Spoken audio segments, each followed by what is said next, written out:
Hare Krishna, dear devotees. Thank you so much for joining today. We wanted to seek the blessings of Radha Madhava, Shyam Sundar, Krishna, Balaram, Bala Gopal, Gaurita Shila Prabhupada, Guru Maharaj, and the assembled devotees. I wanted to talk about the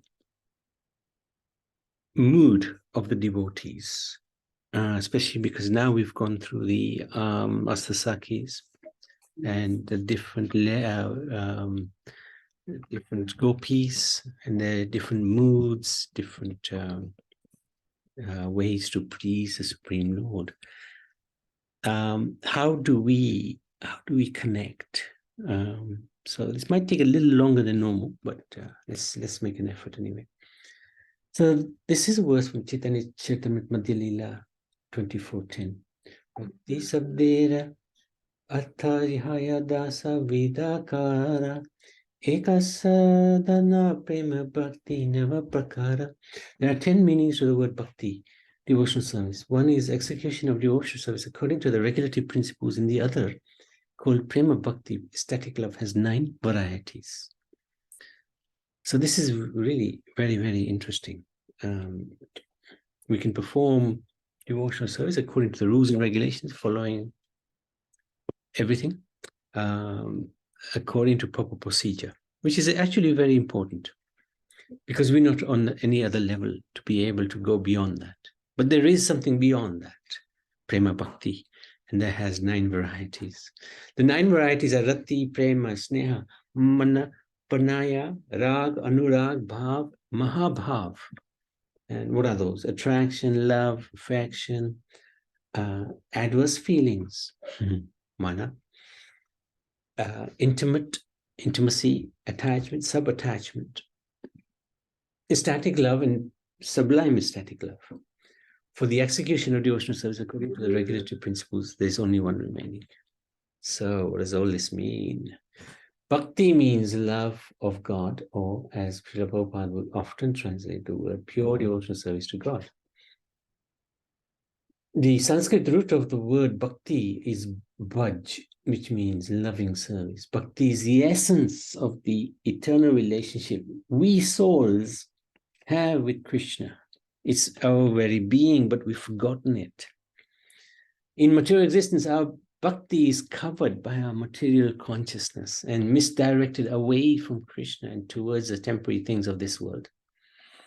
Therefore, we'll never be fully satisfied because we're trying to associate with something which is temporary and it will always keep changing. And we will keep changing our bodies. So we'll never have a permanent situation where we can actually engage. So we can awaken our natural bhakti by practicing bhakti, devotion. In other words, we can awaken our love for Krishna by performing loving devotion. Since yoga means connection, the process by which we connect with Krishna through acts of love is called bhakti yoga. There's much more to loving God than just saying, I love God. We love somebody, but we ignore them when they come to our home. Does that make sense? So Krishna's come to our home. If we just ignore him, does that mean we love him? We could say it, yes. But does it actually mean we love him? We attain pure love for Krishna through a gradual process that takes us through progressively higher realms of bhakti. Fortunately, we can begin the journey, begin the process at any point in life, or wherever we are in our spiritual journey. Srila Bhaktivinoda Thakur in Shri Tattva Sutra describes that there are various kinds of bhakti. So this is the different types of bhakti. Prema bhakti, devotional service in love of Godhead, performed by Vedeha Mukta, who have cast off their bodies and gone back to Godhead. Bhava bhakti, devotional service in ecstasy performed by the Jivan Muktas, liberated souls who still possess material bodies. There's 2 types of liberated souls. So one who's already in the spiritual world, the other is in this material world, but is liberated. Rag Atmika Bhakti, spontaneous attraction to Krishna manifest in the residence of Golok Vrindavan. So this is extremely high level. Sadhana Bhakti, for those who are conditioned in the material world, it is possible through regulative discharge of engaging the senses, mind, in devotional service to reawaken our eternal devotion, love for Krishna. So this is where we will be, we will have to be, we will need to be. Because if we don't have this strict practice, then there's no foundation to our spiritual life. Sadhana bhakti can be divided into two: Vaidhi bhakti, service according to regulative principles, according to the Guru and Shastra. This is known as Pancharatrika Marg, where it's very prescribed. You know, you do your rounds, you have to read, you have to do offerings, you have to do arti, etc. And then there's a second type, Raganuga Bhakti. By following the regulatory principles, one becomes a little more attached to Krishna. So it becomes a little bit natural rather than mechanical.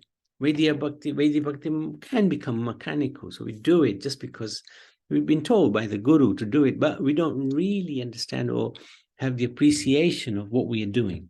Raganuga Bhakti, however, follow the rules, but you become a little bit more attracted. You understand why we are doing what we're doing. And execute devotional service out of natural love is a natural process. This is called Bhagavad Marg. So, what is Raganuga Bhakti? There are two processes of practical devotional service. One is regulative devotional service, and the other is spontaneous devotion. So this is in the Chaitanya Charitamrita Madhya Leela. Sadhana Bhakti combines both Vaidhi Bhakti and Raganuga Bhakti together. They cure our spiritually diseased condition.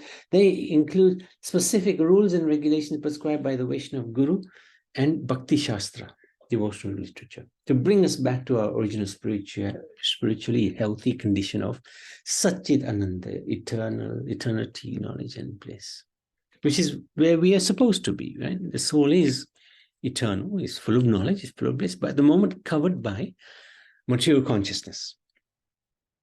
Srila Bhaktivinoda Thakur describes sadhana bhakti as having an inner and outer aspect. Raganuga is a soft, sweet inner fruit of sadhana bhakti. And Vaidhi bhakti is the protective outer skin of sadhana bhakti. It's an interesting example Bhaktivinoda Thakur gives. The conditioned soul cannot fully exist on Raganuga bhakti because he has various mundane tastes and attractions for sense gratification. He's basically still situated on the material platform. Thus, the Bhagavad Acharyas recommend, so those who are into Raganuga Bhakti, they still recommend following Vaidhi Bhakti, Pancharatrika Marg, and Raganuga Bhakti, Bhagavad Marg, simultaneously. So, we do the regulatory principles according to Bhakti regulatory principles, but we also try to develop our natural attraction for Krishna. So it's not just a mechanical transaction that we are entering into. The blessings and guidance of the spiritual master is key to advancing this path. Persons desiring to follow in the footsteps of such eternal devotees of the Lord as the Brijbasis are called Raganuga devotees. So we've been studying the Brijbasis, the gopis of Vrindavan. These are not ordinary devotees, they're eternal devotees of the Lord. And they are in this spontaneous, natural love, loving relationship with God, with the Lord. They're trying to attain to the perfection of those devotees. So we are trying to follow in those footsteps. By their spontaneous nature, they become attracted to some of the eternal devotees, such as Nanda and Yashoda. They try to follow in their footsteps. There is a gradual development of the ambition to serve the Lord like a particular devotee, and this activity is called Raganugas. That's where you become attracted, especially attracted to one or two of the devotees, and you think, okay, I really want to help in serving the Lord, help you in serving the Lord. Please, we start begging that devotee.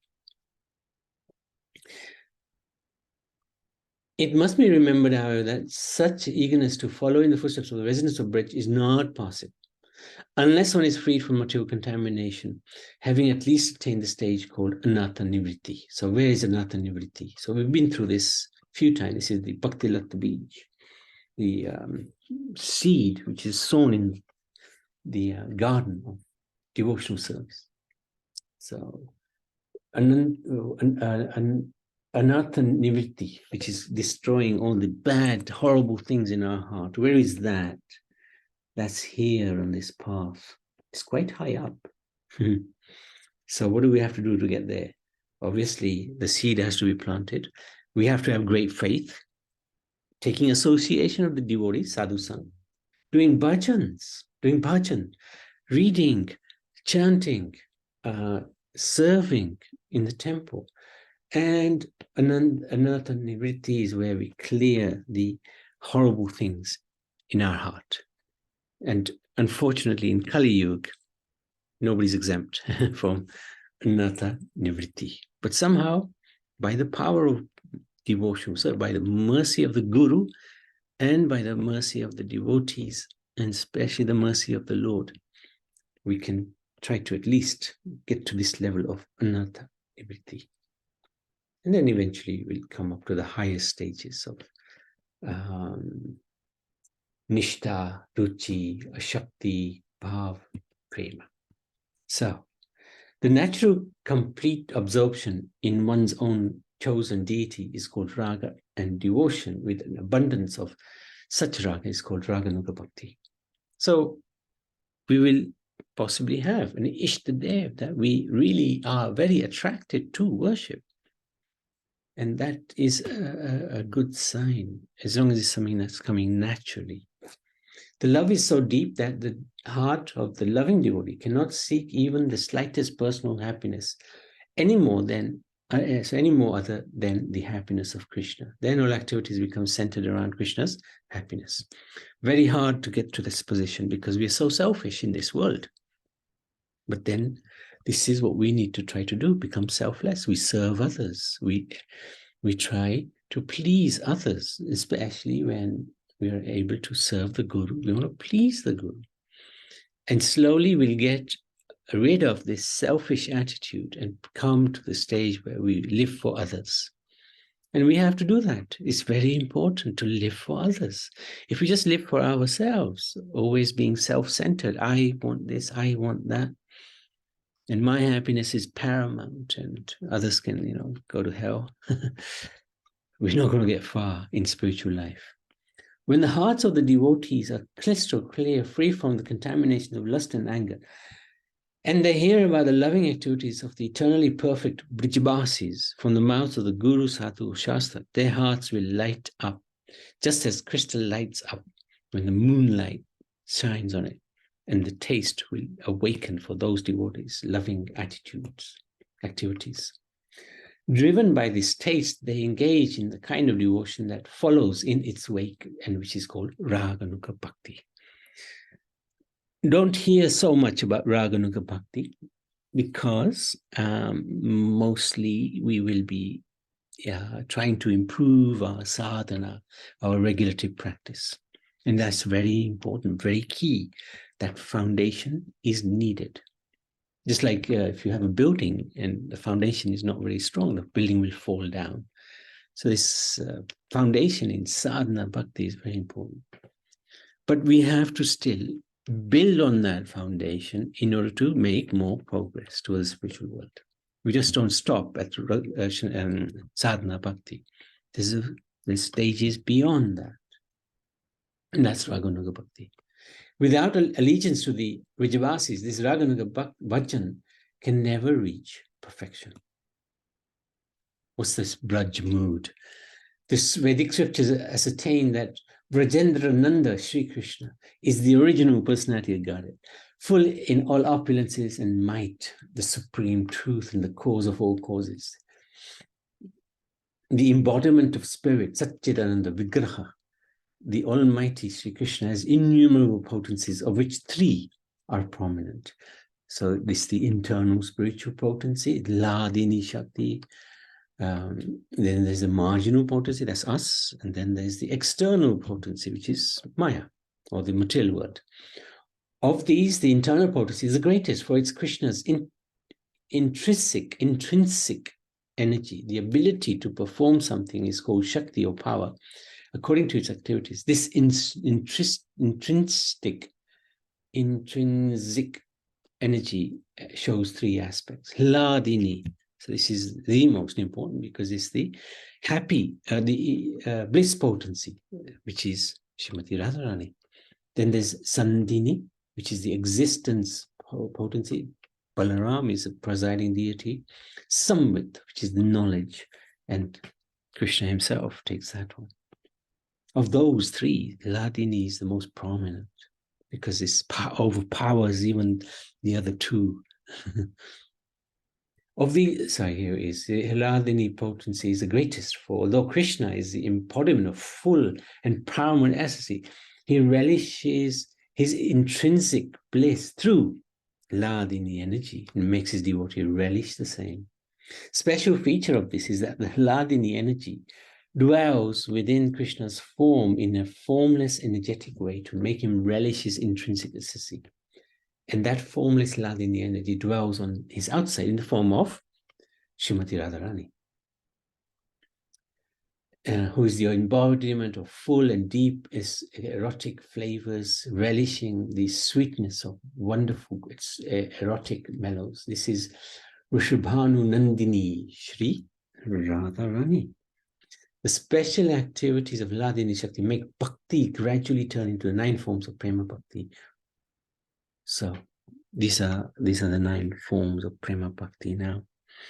So why is it so important? Hladini Shakti is what is very, very dear to Krishna, very powerful to Krishna, even more powerful than Krishna himself. And when we attach ourselves to the Braj mood, we're actually tapping into this Hladini Shakti through the mercy of Guru, Brajbasis, devotees, Radharani. So what is this, what this Hladini Shakti takes us to is this Prema Bhakti. And there's 9 forms. Rati, which is attraction to the Lord. Prema is general ecstatic love for the Lord. Sneha, personal affection, very soft-heartedness. And mana, the adverse feeling, anger, but anger in a loving way, because of the confidential familiarity with the Supreme. And Radharani is the master of that. And we saw also that some of the other gopis, especially Vishakha, is an expert in this contrary mood. Pranaya, which is intimate love, devoid of shyness or hesitation. Raga, which is extreme attachment, that disregards any offense. Anuruga, the constant presence of supplementary attachments that ripple and twinkle in the wave of mutual charms. So this is basically where, if Krishna sees Radharani, just by looking at her, he becomes completely enamored. Or if he smells her fragrance, he just loses all consciousness, practically speaking. And bhav, which is a stage of wildly relishable exhilaration in a transparently pure yet supremely ecstatic love, passion. Mahabhav, this is personification of Radharani, the stage of widely relishable exhilaration in a transparently pure yet supremely ecstatic love. Very similar to bhav, but it's deeper. And the only person who possesses that in full is Radharani. So how are the 5 types of relationships? So we know the 5 relationships, right? Neutrality, we have the servant, we have the friend, we have the parent, and we have the lover. How do they connect with these 9 forms of Prema Bhakti? Because our aim is Prema Bhakti. And we should not shy away from that, right? We want to achieve pure love of Godhead, right? Nothing else. That's our aim. We shouldn't be scared to say this. I want to achieve prema in this very life, because next life, who knows what's going to happen? Whether we achieve it or not, well, that's not in our hands. But at least our desire has to be very, very strong. That I want to. We have to be very greedy for this. Whatever it takes, we have to try to do whatever it takes. Anyway, so we will have a certain relationship with God, and then how those 9 types of bhakti fits into those relationships, we'll have a look at now. Shantaras, which is neutrality, increases up to spontaneous attachment, prema. Dasyaras, servitude, increases to spontaneous devotion, rag, which is up here, attachment, great attachment.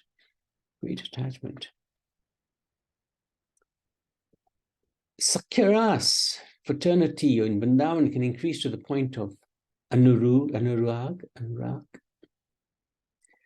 Vatsalya can increase to the sub-attachment, anurag.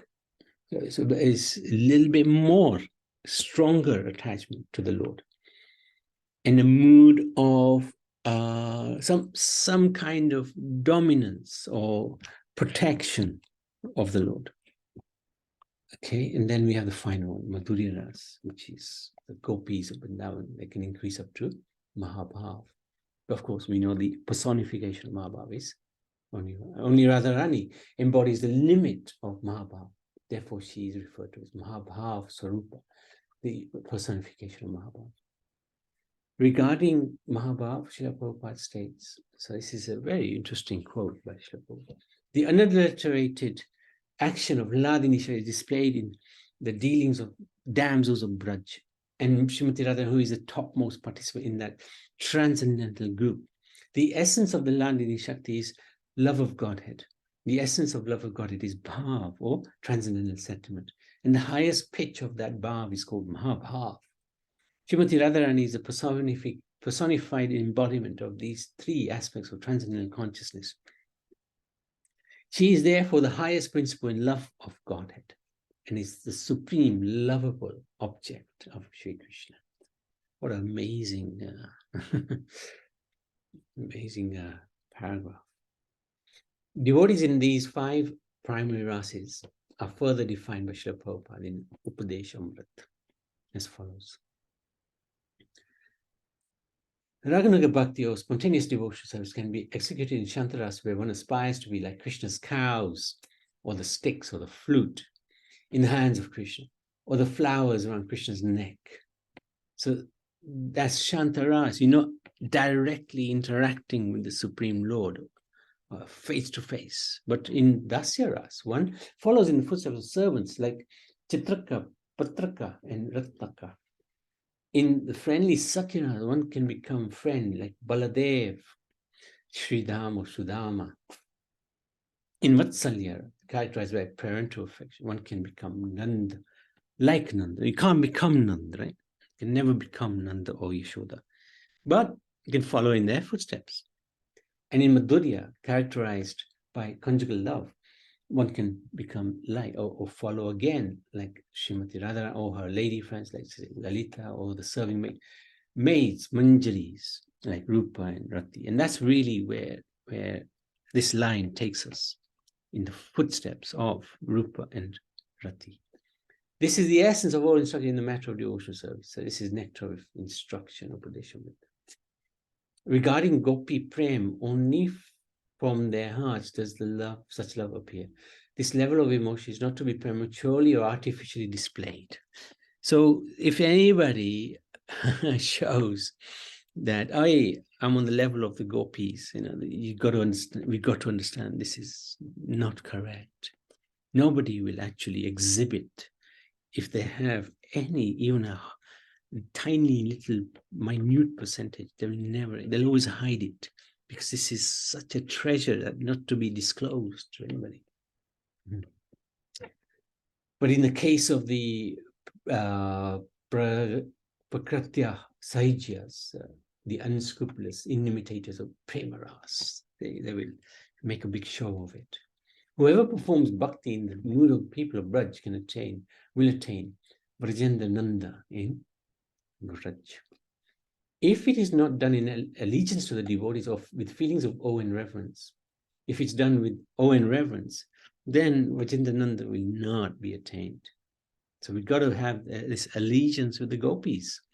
The example is of Lakshmi. She worshipped Krishna but did not attain Brajendra Nanda in Braj. She still wanted to hang on to her opulence. But the gopis, they don't care for anything. They leave their homes, their husbands, their children, everybody. They come to see Krishna in the middle of the night in the forest. Who's willing to do that? Braja's eternally perfect associates of Krishna come in four moods: servant, friendship, paternal, parental love, and conjugal love. Those who yearn for the mood of servanthood will follow the eternally perfect servants. So I've been through that. And those who follow friendship will follow the friends of Krishna, and parental love will follow Nanda Maharaj. It depends on where one is. What relationship do we want with Krishna? We may not even be aware of what is our relationship with Krishna, because we're a very early stage in our spiritual development. That's fine. We continue with sadhana bhakti. And in due course of time, if Krishna wants, if we have that strong desire, greed, it will be revealed.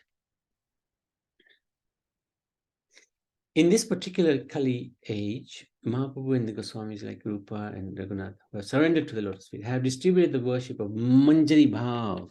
This is so incredible, which is the topmost class of amorous love.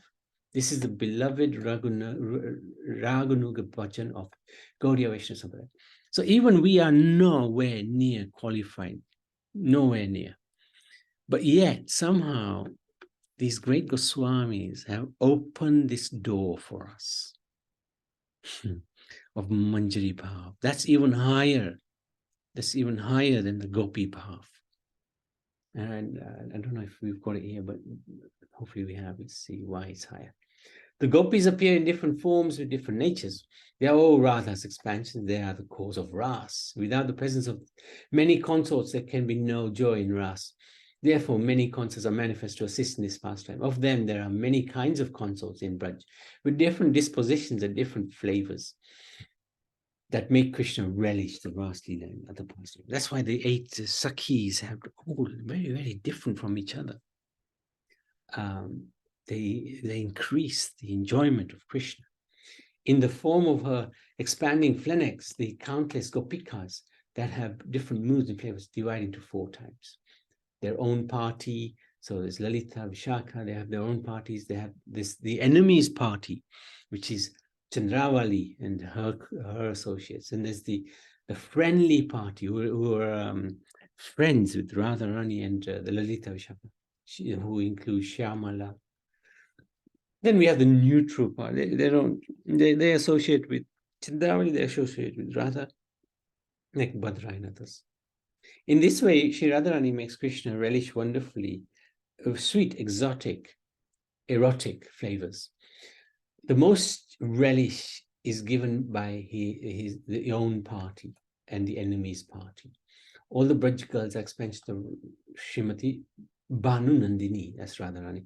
And therefore, there can be no question of any of them being her equal. Still, Braj's Shringar Ras has given Sri Chandravali, who is the main opponent, but she's an expansion of Radharani. And others, the feeling of equality with Srimati, in order to create the wonderful feeling of Kandita, which is anger, sulking, beating, Mana, which is jealousy, anger, and Kalahanta Rita, separation due to quarrel in her, to make Shri Krishna relish wonderfully sweet mellows.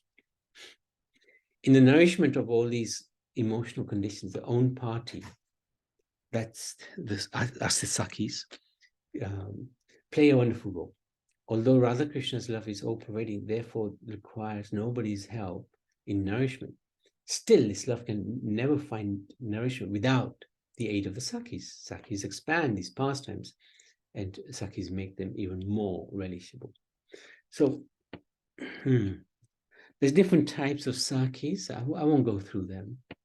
Maybe one time we can do this, but there's so many different, there's hundreds and thousands and millions of different gopis and Sakhis who enhance the enjoyment of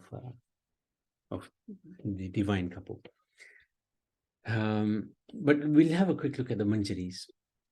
The latter two, Nitya Sakhis and Prana Sakhis, are called manjaris or kinkaris.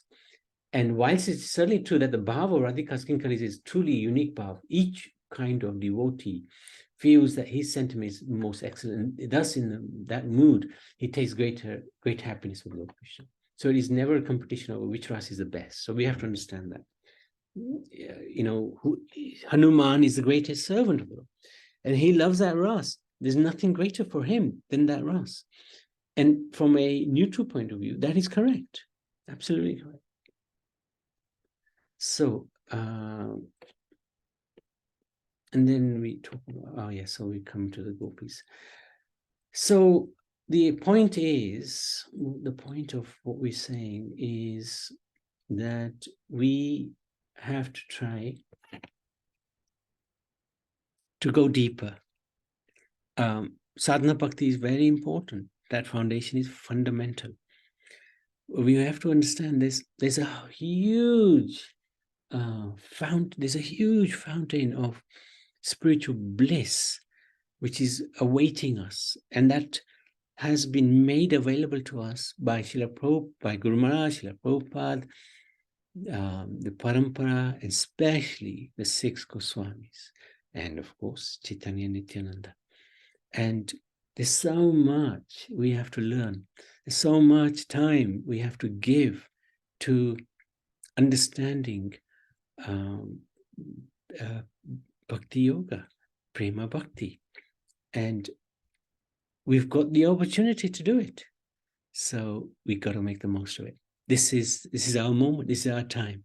This is in this very, very life, at least to understand and try to develop this deep love, full of affection and, selflessness towards the divine couple is very, very important for us. Any questions, any comments? Yeah, Prabhu, Hare Krishna. Prabhu, the manjaris. Can you explain a little bit more, because I didn't understand who they are? Yes, the manjaris are extraordinary because, see, the gopis are pretty much the same age as Radha and Krishna. So when the pastimes take place, the intimate pastimes, especially of Radha and Krishna, then Radha and Krishna feel very shy with the gopis present because they're the same age. So they perhaps do not engage in really intimate connection. However, when the gopis go away, the manjaris are present. The manjaris are 7, 8-year-olds. They're very young. So Radha and Krishna don't feel shy when they are doing their lila together, pastimes together, And the manjaris, they are able to witness this incredibly close connection between Radha and Krishna. And they're able to serve Radha and Krishna to increase their enjoyment of each other. But they don't serve they don't disturb the divine couple. This is the point. They sort of remain there, observing and serving, like they might give some water, they might do other things, little massage here and there. But Radha and Krishna are not disturbed by the manjaris. And this is why this manjari mood is considered the highest, because they become witness to the most intimate pastimes of Radha and Krishna. Even the gopis do not have access to those leelas, but the manjaris do. Okay. So this is Rupa and Sanat and Raghunath Das Goswami. They are these manjaris. They've come from the spiritual world. They are. Rupa Manjari is Rupa Goswami. And he's head of all the manjaris. So what he's done, he's opened up this path to this, giving us this access to the highest possible level of spiritual prema bhakti. And my goodness, if we fail to get it this life, who knows next life where we will be, you know? Yeah. So it's very powerful, very complex. Very nice, Prabhu. Yeah, thank you. Yeah, now I understand. Thank you, Prabhu. So much. Thank you. Thank you for asking, Shama Malini. Anybody else? Otherwise, we can stop. Okay. Prema Bhakti ki jai, Manjari Bhav ki jai, Asta Sakhis ki jai, Shri Radha Krishna Bhagwan ki jai, Thai Gaurav Premanandi.